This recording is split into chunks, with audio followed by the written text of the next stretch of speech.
I'm David Tinsley, the head of SBA LSP Services with Lenders Cooperative, and this is part two of a six-part series talking about the updates in the new SOP 5010-8 that was announced yesterday by SBA in the 7A Quarterly Connect call.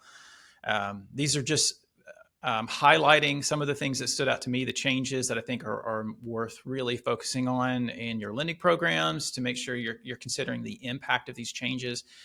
In many ways, this is not entirely new concepts. Much of this is a throwback to the previous 5010-6 and earlier SOPs. And so some of this will probably feel familiar. However, again, not an exhaustive list. This is just our way of going through these together. The first part was really this first half of just the general category of program and eligibility changes. And the second video will be the second part of that.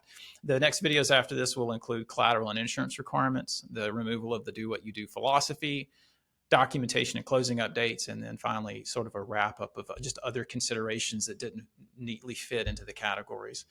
So previously, I went through some of the changes referring to specifically how the borrower eligibility is the responsibility of the lender now.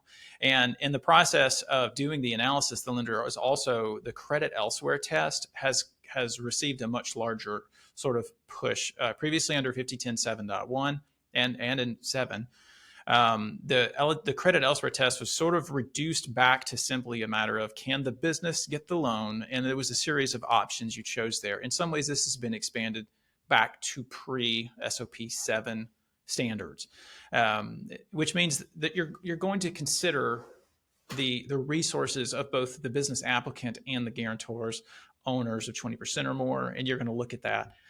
In many ways, this is just like 5010-6 that you're considering. I would heavily recommend that in the process of looking at getting a loan decision and you're doing the analysis determining is there credit available on reasonable terms elsewhere, that you would factor into it the resources and the liquidity of the owners. There's not a strict personal resource test. It's not a bad idea, though, to take that sort of approach, look at it, and have a general framework so that as a lender, when you're looking at it, you can say, if it's within this tolerance, we clearly agree, we're being consistent, and we're following the spirit of the program. So if it's outside of that, as a lender, the question is, would you, under other circumstances, would you offer them a conventional loan and look at how close can those structures work together, and does it make sense to do an SBA loan under the circumstances? But that would be something that, versus previously just simply choosing the option, kind of stating it out, this probably means that there needs to be some level of analysis and discussion of the credit elsewhere test within the credit memo itself to make sure that you're being logically consistent. Another thing is that, let's just, for lack of a better word, call it specialized structures. The lender is solely responsible now for determining the eligibility for things like an ESOP, ROBs, 401k plans, or if there's cooperatives. You probably don't see many of those transactions. And if you do, it's going to be very beneficial to work or partner with people that are specialists in this. If you're solely responsible for it, I don't know that the answer isn't necessarily, I don't want to touch them, I don't want to look at them, but you're really going to want to party. In many cases, there are third parties that are specialized in this. You can get very good guidance from them.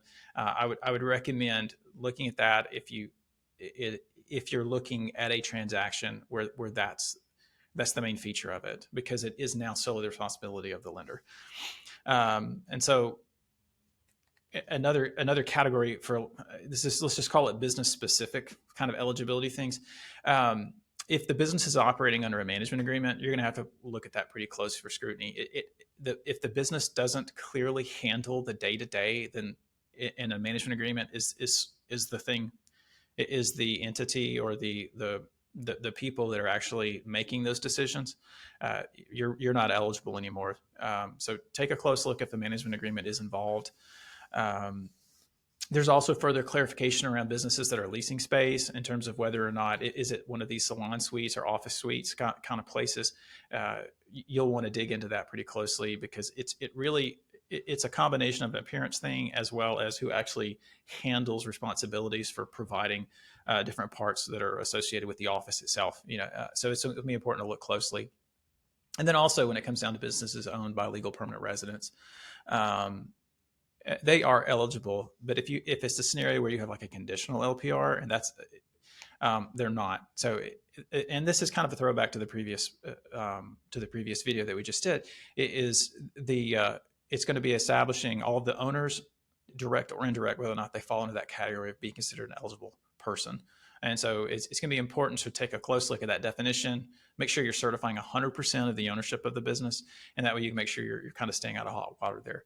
And finally, the thing that impacts the startup businesses is there's a very clear statement that there's a minimum of 10% equity injection required for loans to startup businesses. Now, if you're working with a business acquisition, that could very well be that there are going to be other structures that fall within what would be considered a startup, because SBA under the 5010-8, I believe, is defining that as loans that are open and in operation for 12 months or less. And of course, historically, you've always treated a business acquisition as technically that's a new entity because of the change of the management. So you're looking at 10% equity injection, and those rules have been updated a little bit. So what can be treated as equity isn't the same as before.